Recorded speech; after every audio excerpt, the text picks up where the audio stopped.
Welcome back, everybody, to Chris and Harry Unplugged. Chris, tell me, how was your week, man? How was your week? It was all right. It was good. It was a slow news week. I was also, productivity wise, I was horrible. I felt terrible all week. I told you I switched. I got on an ADHD med because I guess I've had really bad ADHD for a while. Some people know that I've had different mental health issues, and right before TikTok, I was actually in a mental health program for depression, etc. So, but it's a low key, like, it's not a stimulant, it's not like Adderall or anything. And I tried it out, and it destroyed my appetite. I can't sleep at all. I've been sleeping like 2 hours a night. I don't need to give you my whole spiel. I'll be okay. But I say that because I know there's people out there who, you take medications and, you have to call the doctor to get it filled, and you have to call the doctor to say this, and you have to this and this, should I do this and this? And oftentimes you feel like you're in the dark because, not in the dark, but it's hard to make decisions. You feel out of control because you might say, oh, I think this is a better decision, but you're not the one with a degree, right? So I tend to leave it to doctors. Anyways, with that said, I'm feeling better, just trying to get some sleep and eat consistently. But yeah, just unproductive, man. But I also feel like it was a slow news week. I mean, how are you? I saw some of your videos. They were good. Yeah, I appreciate that. Yeah, I definitely think a slower news week this week. Not much going on. I feel just like we're kind of somewhat in a little bit of a slump, but Congress just returned. We're going to talk a little bit about that today. So maybe there's going to be more stuff coming up. I don't know, man. I don't know. Slow news week, but good. Social media is social media. It's insane, bro. Like, it's brutal. I hope maybe one day we'll give a maybe more in-depth kind of talk about that. I don't know. That'd be cool. Yeah, the productivity idea in social media, you have we're trying to get the pod off the ground, and we have, other social medias. Like, obviously we're pretty, you've done TikTok for 3 years, right? Twitter, YouTube, away from podcasts, etc. And it becomes like, okay, this is going to lead me somewhere. It's going to be a full-time income. Like, this is our job, whether we make money or not. But it never shuts off, and it's always a productivity game. How productive can you be? And it never shuts off. It's not Friday at 10, and you're like at home. Like, it's Friday at 10, and Trump just said the most ridiculous thing on Truth Social because he's losing his mind. And we're obviously like excited about it. We love doing it. It's great, but there's levels to it. So, yeah, no, exactly. Yeah. It's the one. That's the one thing I always tell people about content creation. It's 24/7. Yeah, 24/7, especially politics. Yeah, but I wouldn't trade it for the world. I won't lie. I wouldn't. Agreed, man. I love it. Yeah, it's fun. And yeah, if you are new here, I know we just kind of jumped in. I'm Chris. That's Harry. This is Chris and Harry Unplugged. We're two Gen Zers. Harry's in New York. I'm in Georgia. We talk about politics every week. We're on episode 12. I think if you've been here for a while, first of all, I love you to death. And second of all, you've probably noticed an immediate difference, which is the audio is significantly better, like significantly better. I won't get into all the decision making, but hypothetically, we will consistently sound much better. And we also have the same microphone, so we don't sound so different all the time. Yeah. And yeah, that's kind of my only update. And I also am going to do an email at the end because I haven't done an email in a while. So you can email us questions at cmhsunplugged.com. I think we should just hop right into it. I hope everyone had a fantastic weekend. Harry, just let's let her rip. Let's let it rip, man. So you know what, Chris? I think we're gonna start today at the story that happened at the beginning of last week. Pretty much like the day after we released our last episode, of course, which was slightly unfortunate. You're right, exactly. Of course, but. Congress is back the House of Representatives at least came back in session. I think the Senate is there as well. So, we're seeing this, all the members back after like an extended 6-week break that Republicans just decided they wanted to take. But anyway, they're just like, let's just not do our jobs. Anyway, so they're back, and Democrats and everybody's like, hey, maybe we can get something done. Something productive. We have so many issues going on in America. Whether it be you can pick the issue, literally you can pick them: climate change, homelessness, hunger, poverty, anything, right? And we're like, hey, let's hopefully get something done. And then, Republicans come out on Tuesday. The first thing they do from being back is impeachment inquiry. They announced an impeachment inquiry into President Biden. Yeah. Kevin McCarthy came out, gave a speech, and he included, the usual MAGA conspiracy theories saying that Joe Biden took bribes and that Hunter Biden was involved and all this crap. And it's just like, I think my main. There you go. You go ahead. I'm sorry. I was actually I was gonna lead. I was gonna ask you a question to help. I don't know. Maybe I was. Oh, go ahead. No, you. I was. No, you're good. Go ahead. Yeah, actually, you go first. I jumped the gun. Go ahead. I actually forgot what I was gonna say. Of course, that's how it happens because I won't shut my fucking mouth sometimes. I'm sorry. No, I was just gonna say. I mean, you've talked. It's a sham, right? There's no evidence, but you've talked to me pretty extensively about some of the people who have come out on all sides of the aisle and say this inquiry has no merit. Yeah, well, exactly. So that's what's interesting about this impeachment inquiry is like, it happened around a week ago. You're listening to this on Monday, presumably Monday, September 18th. So almost a week ago. It happened almost a week ago, and we've already seen like widespread backlash. Widespread. The Democrats are obviously like, this makes no sense. There's nothing here. This is baseless. The independent voters are like, yeah, what are you guys doing? Like, you guys are meant to be like working for us. And even Republicans, I think Republican voters are on that train as well, but even Republican representatives, the guys who are meant to be kind of pushing this impeachment sham to hurt President Biden. You have Representative Ken Buck, member of the House Freedom Caucus, the far right lunatics. He's in the same group of people as Marjorie Taylor Greene, Matt Gaetz, Lauren Boebert type group of people. He came out and said, yeah, there's no evidence. He wrote an op-ed in the in Washington Post saying, like, what are we doing? We look like fools. Senator Mitt Romney, Republican, has also said, yeah, there's just no evidence. And so, look, I think that we are really seeing this like impeachment inquiry that was announced a week ago, like crumbling before our eyes. It's just falling down. The walls are closing in. And, it really just makes Republicans look like fools. And it also like kind of leads me to the thought, like, watching all of this take place in like under a week, I just don't genuinely, I do not understand how anybody supports the Republican Party anymore, and I don't understand how anybody's thinking about voting for them again or for the first time in 2024. It makes no sense to me. Yeah, I mean, I think first of all, you hit the nail on the head, or it's late. Yeah, you got it's it. Late. Nail it. You're right. But it's a sham, and I've talked about this with you. Like it's political retribution. That's all it is. And there's no. I talk to a lot of younger people are. Well, although most of us lean left, a lot of people are just kind of more. They don't want to pick a party. They kind of dislike both for different reasons. This is not a scenario where Democrats bit and maybe try to impeach Trump and now Republicans feel like they have to. No, this is very clear cut. Very clear cut. Donald Trump. There was clear reasons to impeach him both times. There's then clear reasons he did other things, with the indictments, et cetera, that aren't even political. And Democrats are truly, I think, if it wasn't Donald Trump or anyone else, they're not going to impeach. They're not going to impeach, right? But Republicans, political retribution, you did it to Trump, and I'm truly under belief that as long as it's this group of people, they'll continue to do it to every single Democrat for the rest of history. I mean, the party just goes lower and lower and lower and lower. And you say, like, I don't know why anyone would vote for them.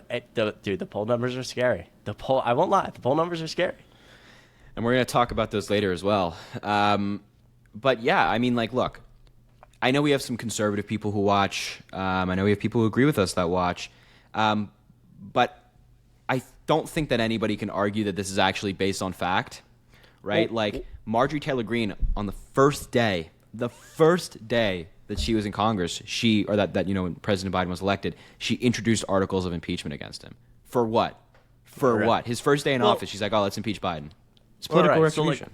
And I think you know more about this just because I haven't been paying as much attention as I should. But I mean, if you could tell the viewers concisely, if someone came up to you and said, why, I don't really know who to vote for, but I'm kind of interested in politics. Why is there this impeachment inquiry? What's the Republican messaging? What is their, like, they say, I've already seen it. I've seen all the hearings and we have evidence, and then they don't provide any evidence. But if you had to concisely in 4 or 5 sentences say to a viewer, this is what they're saying, and this is how they're backing it up, and this is why it makes no sense. Well, it's hard to like put that into a concise statement because so many different Republicans are saying so many different things. That's why this thing is a total mess. Right. You have basically the overall claim from Republicans, specifically like Marjorie Taylor Greene, right, is that Biden as vice president took bribes from foreign countries to sell access to the White House, and Hunter was somehow involved. It's all very messy. Like, there's not really a coherent argument. You ask one Republican like Marjorie Taylor Greene, she says there's a preponderance of evidence. Like, there's so much. We have so much. And you ask her, like, well, okay, what evidence do you have? And she's like, well, the liberals are trying to indoctrinate our kids. Like, well, okay, Right. Marjorie, that doesn't answer the question. Like, and then you have other Republicans like Nancy Mace, who goes on, and she was on, the Sunday shows yesterday, and she's saying we have all this evidence, and then when asked, she's like, oh, we don't have any evidence. And then you just have Republicans straight out saying, like, oh, the impeachment inquiry is to find more evidence. They don't have, like, a consistent argument here. So. Right, and exactly. And actually, I completely set you up for failure. I don't know why in my mind I was like, he's got this. Go, because you. No. Thanks, buddy. I appreciate you, Chris. Thanks, buddy. That sounded way worse. Clip it. Yeah, clip it. No. What I was trying to say was I set you up with an impossible question, but I was like, I couldn't do this, but you could, because you're, especially on stuff like this, you're wicked smart. That's what I was trying to say. Oh, man. Came out way more offensive. I'm sorry. No, you don't. But actually, the answer is that it's all grasping for straws, and that's why, again, the poll numbers we'll get into later look bad, and that's why the argument isn't coherent, because the idea is, okay, how can we as a group of people go out individually and catch as much airtime, like grasping at something that we know is like has really no merit, and it'll just catch and all these different messy things will come together. Impeachment inquiry, his polls will go. I mean, it's so disingenuous. It's actually, it just gets lower and lower. It's unbelievable. It's all airtime to push. Like, we're just gonna go out today and we're gonna see who can say the most ridiculous. We have all this evidence that this, and they're running around. They're running around like playing whack-a-mole at things they've said previously. It's whack-a-mole on different days with media, and it's just a mess. No, I mean, well, exactly, and it's just like, again, like as I kind of said, like, I don't know how anybody looks at this and they're like, yeah, this party's working for me, like they're working for the American people. Like, no, they're not working for the American people. And it is politically motivated. We see like reporting from Politico saying that Donald Trump is behind it. He's been in contact with Marjorie Taylor Greene, Elise Stefanik, kind of pressuring them to impeach Joe Biden so he can like feel better about him getting impeached and all this stuff. So anyway, I don't know. It's just very. It's police outside. Okay. The liberal cities, guys. All these liberal cities. The blue cities. I mean, dude, Manhattan's the blue out of cities control. are ridiculous. Manhattan's out of control. It's awful. Yeah, right. Yeah, but anyway, so yeah, I mean, this whole impeachment thing, and I truly believe that it's going to backfire. Like, I think that the Republicans are banking on the American people being stupid, right? Like they're thinking in their head like, oh, the American people don't pay attention. Like they're not actually going to, like, if we just say something as a party, and if we get Donald Trump to say it as well, people are going to believe it. And I think that not only the Democrats, independents, but even moderate Republicans are going to look at this like, okay, so you guys just wasted our time. You wasted our taxpayer dollars. You impeached him. Great. Like, you got a vote in the House, but there was no evidence. I mean, what's wrong with you guys? Like, you just spent like millions upon millions of our dollars to do nothing. And I think it's going to backfire on them inevitably. And then, I want Biden to walk out at his first press conference after being impeached, because they're probably going to do it. And I want him to hold up the newspaper that says acquitted, and show it off. So I don't know. Yeah, I mean, man, I hate thinking about the idea that we'll like walk around. We'll walk around and get in these conversations with, people on social media and whatever, and it'll be, the narrative will now be, well, Biden was, hypothetically, Biden was impeached too. It's like, oh God, I know. It's infuriating. I know it's gonna be Biden was impeached too. And I also just sort of off topic, but I also think that this impeachment that's going on with Biden and his response versus like Donald Trump's impeachments and his response shows such a clear difference in leadership. Like, President Biden he's responded pretty much twice that the public knows about. One was at a Virginia fundraiser the other day where he was kind of giving a speech, and at the end of it he says, people always ask me about impeachment.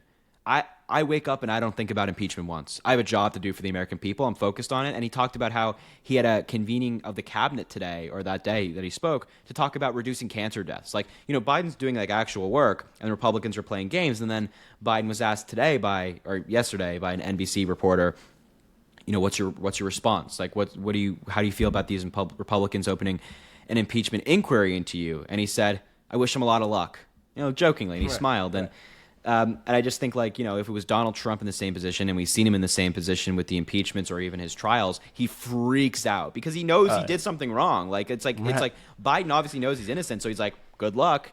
And Donald Trump is on Truth Social doing all this garbage, right? Right. It's unbelievable to me that more people, and it probably has to do with the fact that Truth Social doesn't have much grasp elsewhere because it's a failing, horrible, horrible company. But it's just wild to me that more people aren't aware of, like, I mean, this just goes down to, like, basic decency, right? Like, as a leader, as a president of the United States, how do you feel about being potentially impeached? We're mumbling, jumbling some like this person's horrible and you're horrible and the question you ask is horrible and the fake news and just like off kilter. Now we're getting felonies on True Social, like attacking but Biden, like any president should do, and almost every other president does, which is get up on a stage and say, good luck. That's professionalism at its core. I don't understand how. I don't know. Sorry to get off topic. Well, no, you're good. I mean, and we're going to talk about the polls later, and this kind of connects to this conversation. But I just wanted to briefly touch on the impeachment, and I'm sure that as this progresses, this will be a topic we address another time on the podcast when, regardless, the Republicans are not going to find any evidence. Also, you know what? Oh my God. This is the last thing I'm going to talk about the impeachment. Republicans are like, we're doing this inquiry to get Biden's bank records. They've subpoenaed bank records 3 different times. Right. 3 different times, and they found nothing in their own reports. The Republicans themselves have put out reports like, yeah, we got these bank records and we found nothing. Anyway, so when they find nothing, when they have this impeachment inquiry, I'm sure we're going to have this conversation again when, they're probably going to vote on it, and Marjorie Taylor Greene's going to be like, wow, evidence, and there's not going to be anything. Yeah. God, it's so frustrating, Chris. I can't even talk about it for an extended period of time without wanting to cartwheel out of my window. No, right, exactly. Yeah, we'll just have to see how it goes, and they'll continue to just be the most disingenuous group of people ever. In America, the elected Republicans are the most disingenuous people. It's unbelievable. Also, by the way, just because it's unplugged, I know our mics are new and such. And I love the passion, bro. Don't kill the passion. But you do this thing with the bottom of the mic where you're like, when you're finishing sentences, you're tapping on it. It was just causing a little bit of. I just want people to be able to focus on your beautiful words, Harry. They say. I want to apologize to the viewers of Chris and Harry Unplugged. I want to apologize to the viewers and listeners. They say, how are Harry's words? I say, beautiful.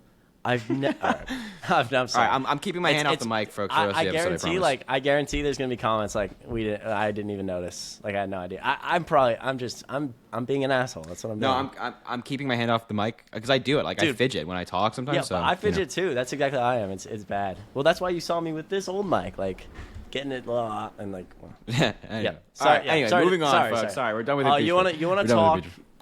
Listen, we gotta pull this up. I'm pulling it up. They say, "What are you pulling up?" I say, "I'm pulling it up."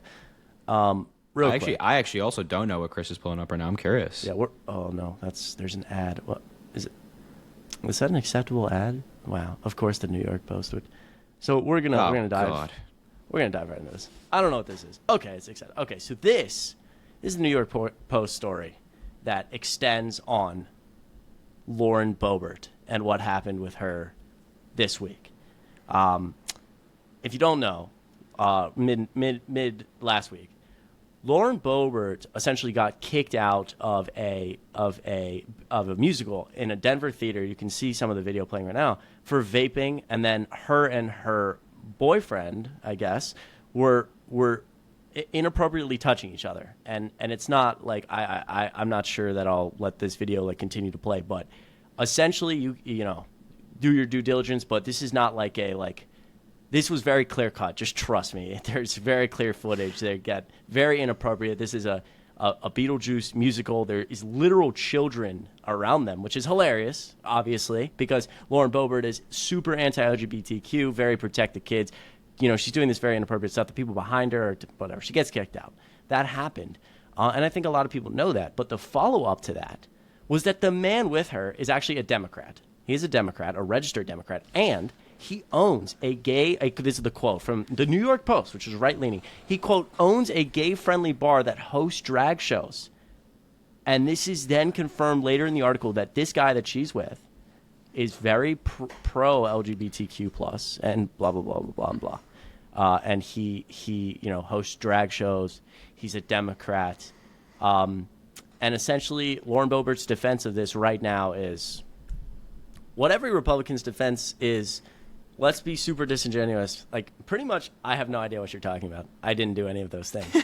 And you just saw in the video, like, just the vaping alone. Like, it's the most clear video of Lauren Boebert vaping I've ever seen. But, I mean, Harry, go. Dude, just shoot. I want to hear what you think about this one. So first off, I want to give a shout-out to the Midas Touch boys, actually. And the gentleman over there at Midas Touch, because I actually think they reported on this story 3 days before the New York Post did.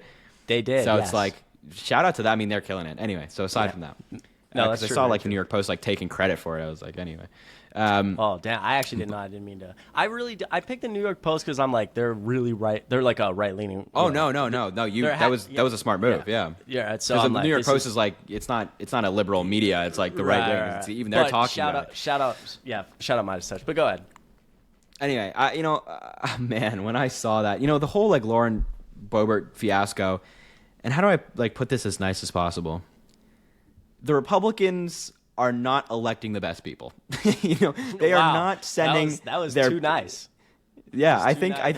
Don't say they're not sending their best. No, I didn't say that. I didn't. You said that, bro. This guy just quoted Trump on the podcast, bro. I literally just heard you go. Trump. They're not sending their best. No, first of all, I'm sorry. I cannot believe I was not going to quote Donald Trump, although that quote might be applicable in this instance. Dude, I mean, really the Republicans thought you were are about just to not. say they're not electing their best. They're not sending their best. I was like, wow. Okay, I'm so sorry. No. I'm sorry. I mean, I think it might be applicable. They are certainly not electing the best people, and I think that this story really highlights that. It's like, I don't want to say, I don't mean class in the sense of like social class. I just mean like she has no class. Like she was, being a disturbance in this musical. That was the first thing we heard. Like she was singing loudly and like throwing her hands up in the air and all that stuff. And it's like, okay, you're at a musical, you shouldn't do that. But like, okay, whatever. But then we heard she's vaping, and then she was like, oh, I wasn't vaping. And then the video came out. And then her getting groped and like being handsy with her date in the theater. It's just like, it just kept getting worse and worse. And, there was a pregnant woman as well behind Lauren Boebert who was like, please stop vaping, I'm pregnant. And Lauren Boebert was like, no. Right. Right. And this is the definition. The definition, like the highlights perfectly like this is crazy. I'm about to show you something. Oh no. I'm sorry, I lost my train of thought. It's perfectly highlights. This is the most hypocritical story you've ever heard, because obviously Lauren Boebert is saying, we have to protect the kids at all costs. They're under attack. Don't do sexual things in front of kids, which she claims, drag shows are sexual, etc. And then she's fucking doing this. And she's practically the one who's saying, she's so staunch about these things. She's alienated so many people. She's a hateful person.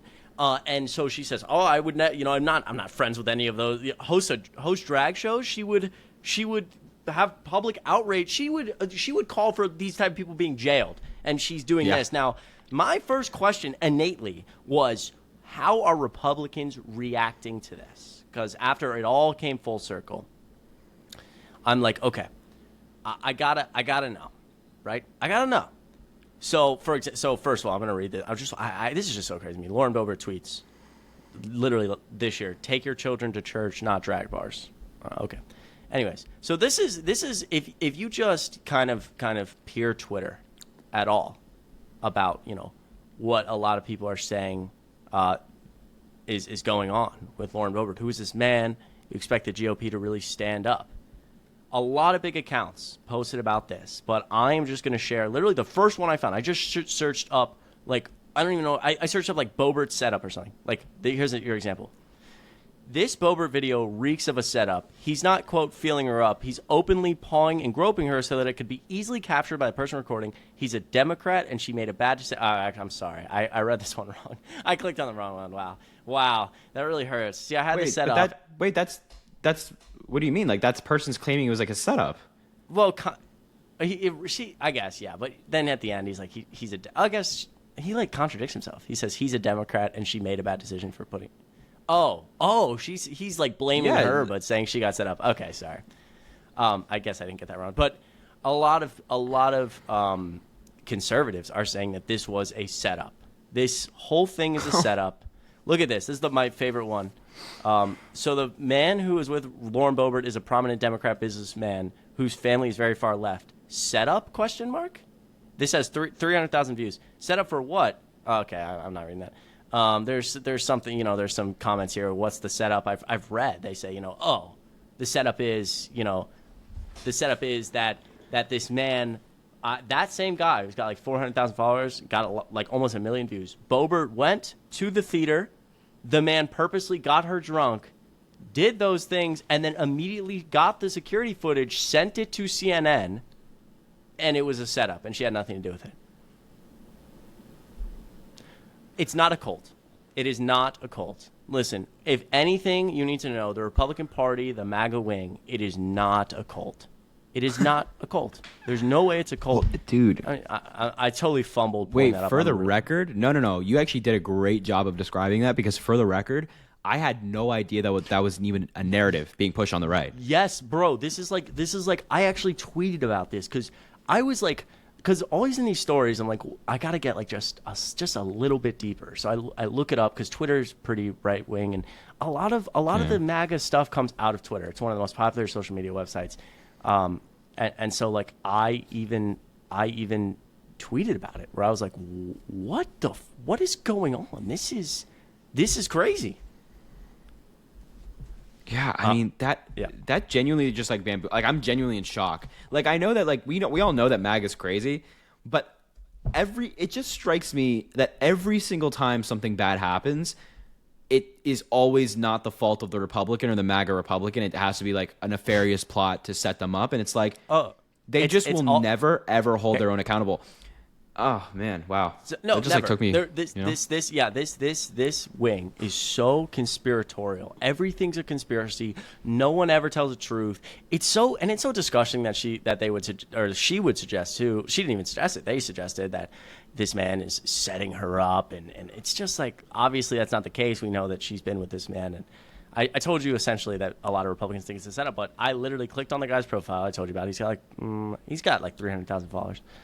This is his last retweet. I thought Harry might like it. So remember, everything's conspiratorial, Harry. I know we're a little off topic. And but this will give you a sort good of idea. What do you think about it? Let me see.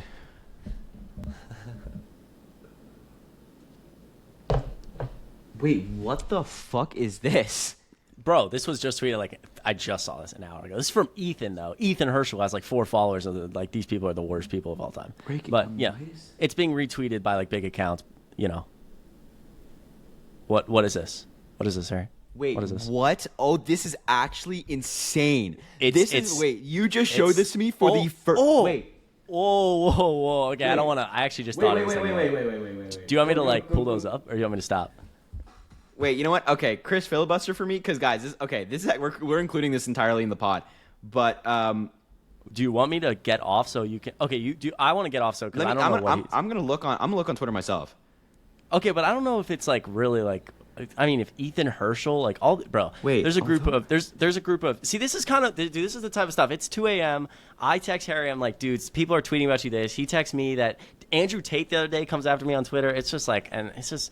So anyway, basically what that said is, Harry got a literal truck sent to his house by this media company, Accuracy in Media, and they're like, we want to push Accuracy in Media. Harry Sisson is paid by the DNC to lie to young people, which obviously isn't true. They sent a van to his house and recorded it, and like literally, Harry posted about it.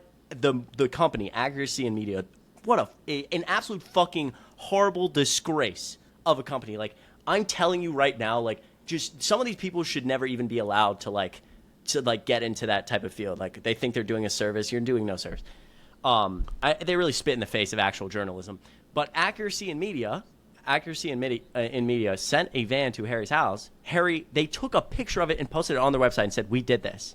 Harry saw the van, posted about it, and right now the right is claiming that Harry made it up. He photoshopped it. And they're literally saying he photoshopped a van in front of his house. And he's like, do you have proof of this? And they're like, the leaves look, what the fuck are you talking? And of course, they're just fucking, I mean, it's just it'll drive you fucking nuts, especially being in the position we're in, where people, sending vans to Harry's house, DMing all sorts of people, of mine. I'm the Bass Pro Shop Harry Sisson, so people don't send stuff. People don't send stuff. But sorry, Harry, I actually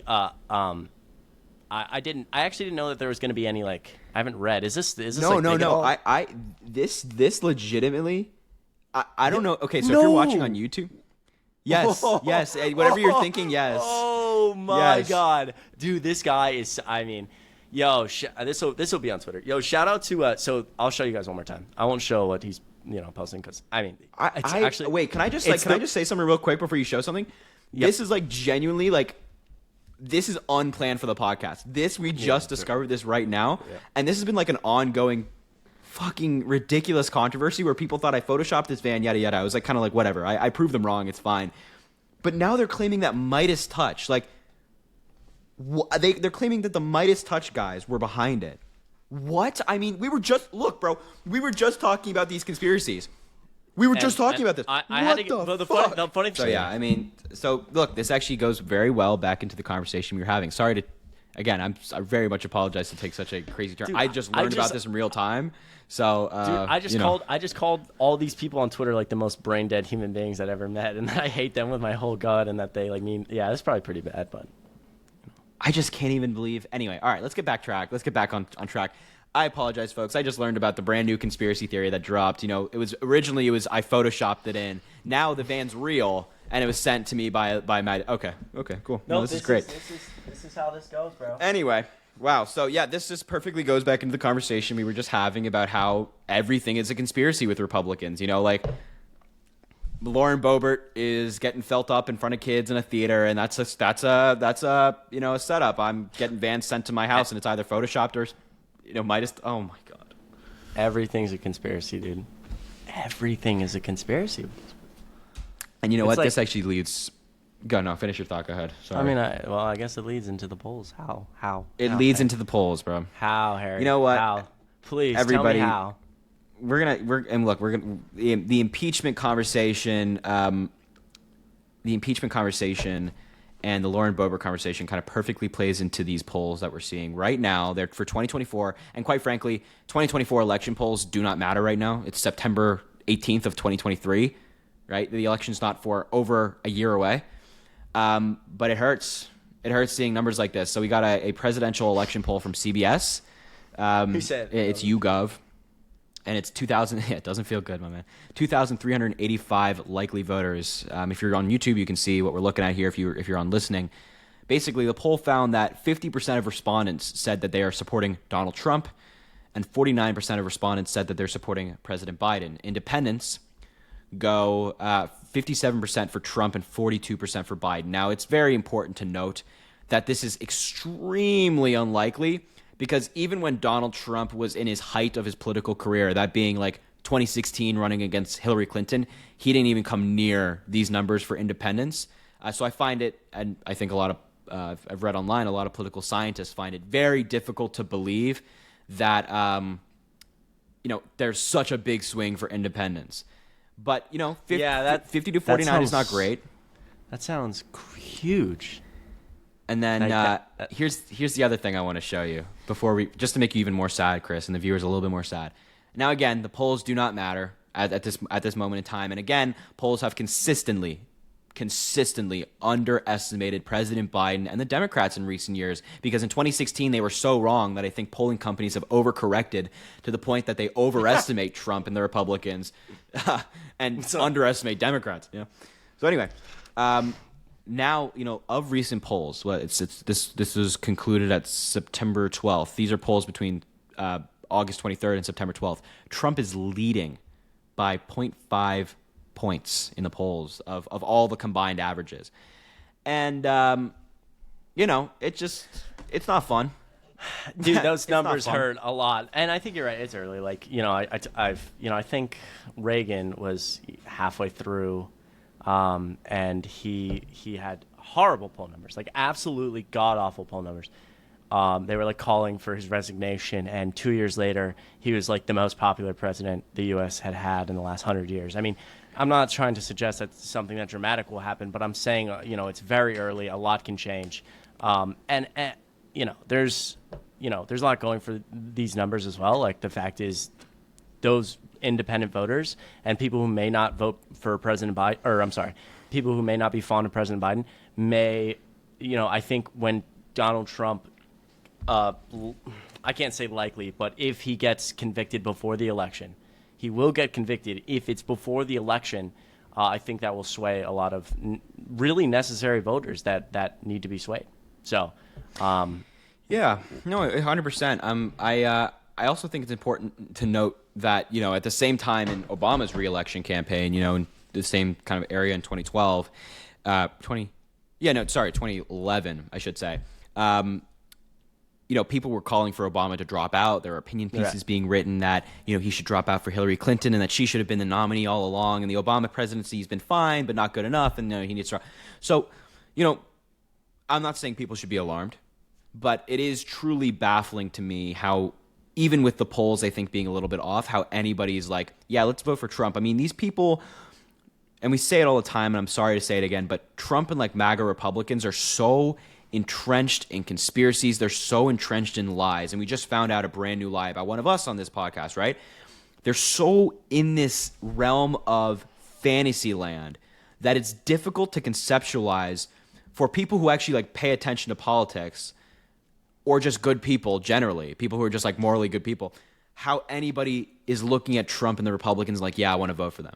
It's I would describe it as heartbreaking a little bit, because we've made so much progress, Mind-boggling. Like, genuinely mind-boggling to see polls like that. I think a lot can change, but oh man, those are just scary. Those are I know it's really early. I know, dude, but that's those are scary numbers, man.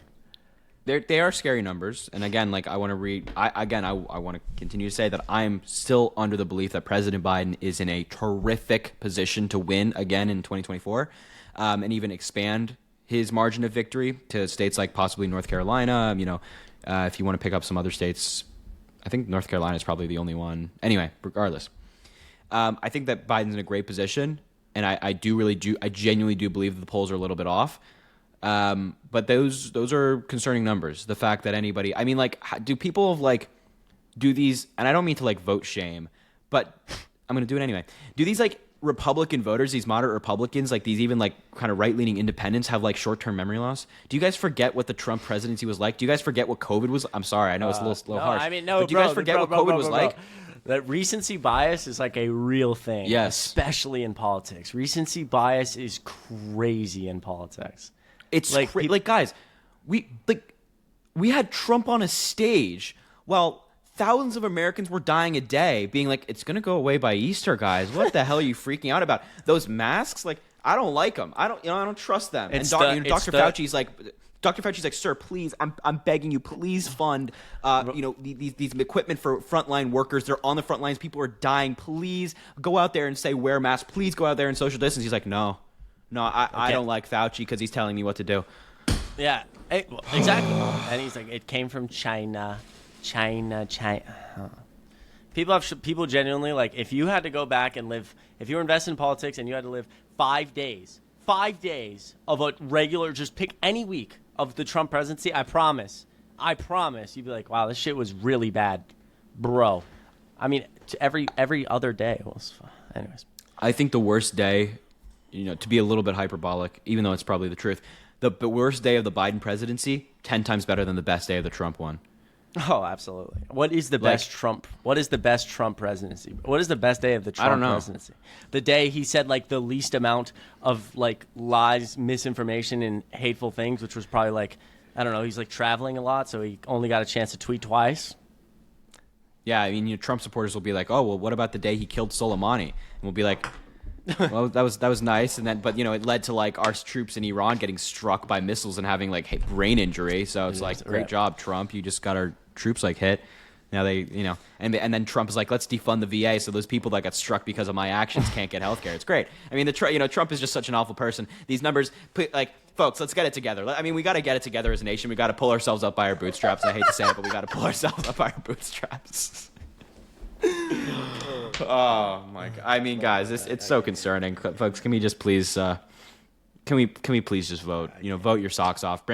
Register a friend to vote. Bring your friends to vote. Get everybody you know in 2024 out to vote. Every single person you know out to vote for President Biden. I got a question. Yeah, I agree. I got a question. Would you think it was crazy if the CIA or the FBI listened to our podcast? Yeah, I think that'd be wild. Okay, cool. But in a good or bad way? I'd be like, I have a lot of respect for the FBI, so Okay. Yeah. Wow. If you actually reach out to me directly on Instagram, I'm paying everyone who votes for President Biden in 2024 $15 via Venmo.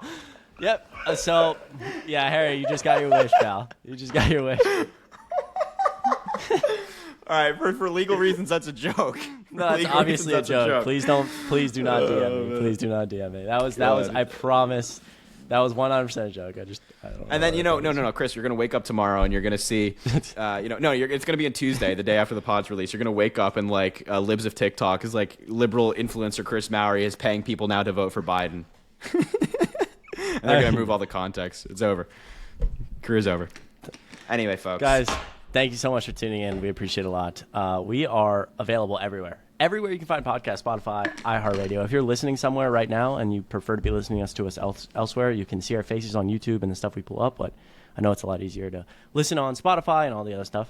You can check us out there as well. I know this episode was pretty crazy. And Harry, I'm very sorry that happened to you because that fucking sucks.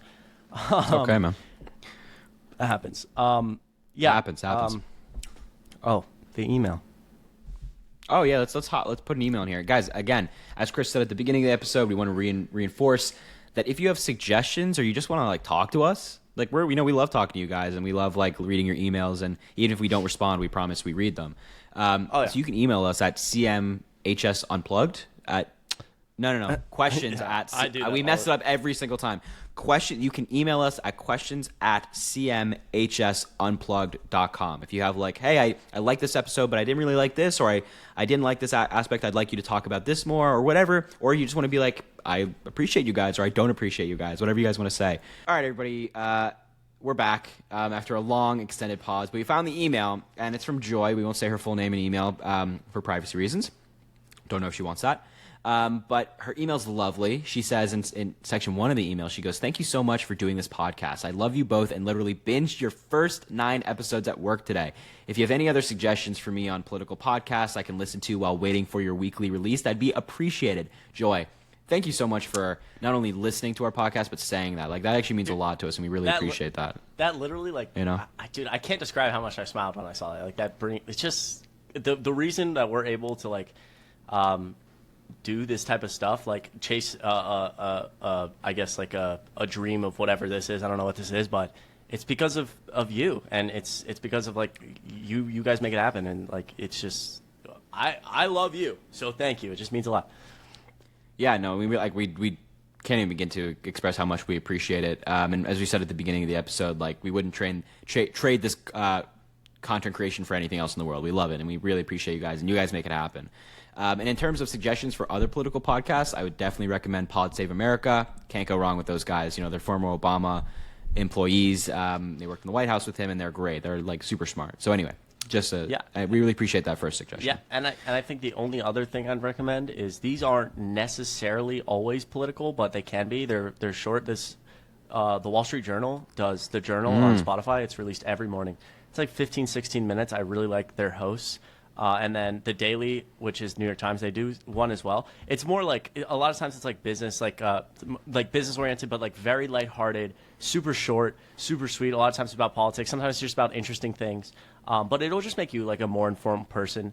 And it's not when I say business, it's not like stuff you'll be bored by. And a lot of it's political related. I love to listen to that stuff, and it honestly helps me a lot, stay informed on certain issues. So I'd also recommend that. Yeah, no, absolutely. Great. No, there's some very solid suggestions. And in section 2, she says, yes, in all caps. How lovely is this person? I mean, I'm the biggest smile on my face. You rock. Do the Patreon. Do the Patreon. You guys need funding for this. That was like an inside joke. Apparently on text, I'm too nice when I'm in a group text. So if someone texted something, I said, wow, you rock. In all seriousness. Well, and Harry I said it it sounds like something that an under-9 soccer coach would say to his team. I said, like, who's saying... Anyway, aside from that... Continue. All right. Please never say that ever again. Do the Patreon. You guys need funding for this. I can't remember which one of you it was, but you said you would do an extra weekly podcast for members. Note 2 a week will be a lot of work for y'all. Of course it would be. Don't get behind on your studies. I think it would be enough to do 1 or 2 extra a month. Also, if you thought about merch, some podcasters will give discounts to their Patreon members. Just a thought. Thank you a lot for that suggestion. So the Patreon is something that Chris and I are still actively talking about behind the scenes, like trying to figure out how the best way to go about it is, because there has been a lot of interest in it. And I think that, yeah, even maybe like 1 extra episode a month or 2 even might be better for us than, an extra one a week. I don't know. Like, you guys can, tell us in the comments if you prefer an extra one a week or kind of that schedule.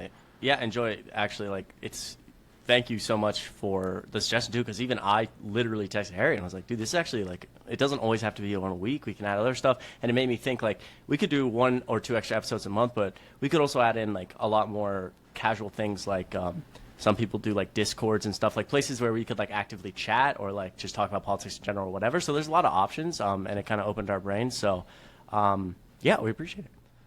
Yeah, and in terms of merch, I think, like, Chris and I are kind of always open to anything. Like, if the viewers are like, yeah, we would love some merch, or something we'd be really interested in that, then we'll do it. We will oblige, right? If you guys want something, you guys make this happen, right? You guys have put us in this position to even do it. So if you're like, hey, we would love that, let's do it.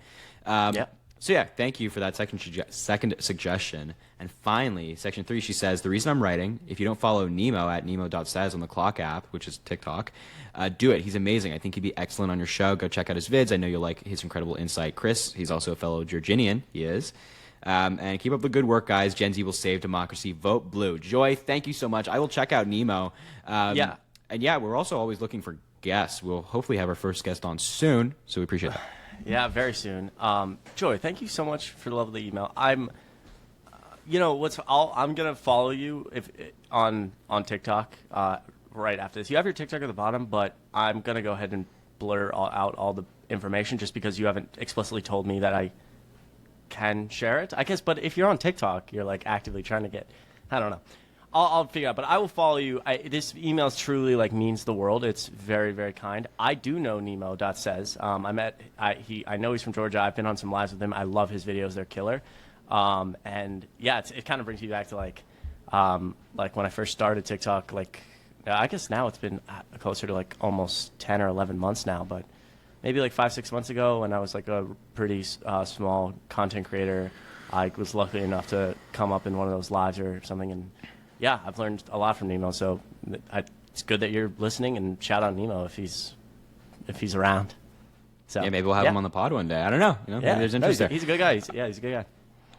All right, folks, listen.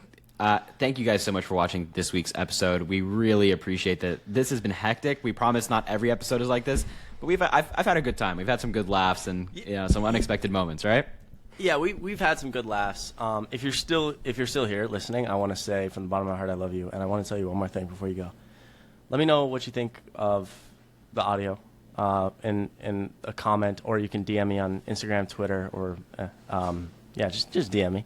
Instagram, Twitter, whatever. You can be like, hey, it was good, hey, it was bad, this is a recommendation I have. I love those type of emails. I know we've been falling behind a little bit on the emails. I want you guys to understand that Harry and I really, really, really do put in a lot to content creation as a whole. And as young kids, Harry, for the record, just absolutely murders it. And it's crazy that you're about to turn 21. Yeah. I'm a little bit older, but we're manhandling, trying to manhandle a lot of different things at once, including school. And so we just want you to know that we're trying, and we apologize if, it's not the best it can be. We continue to try to strive for it to be that, and we appreciate you. So with that being said, I hope everyone has a safe week. Be easy. We will catch you next week. We are all platforms. Mondays, 1 p.m. If you have any suggestions, anything you want to say, you can email us questions at cm. You can email us questions at cmhsunplugged.com. And be safe.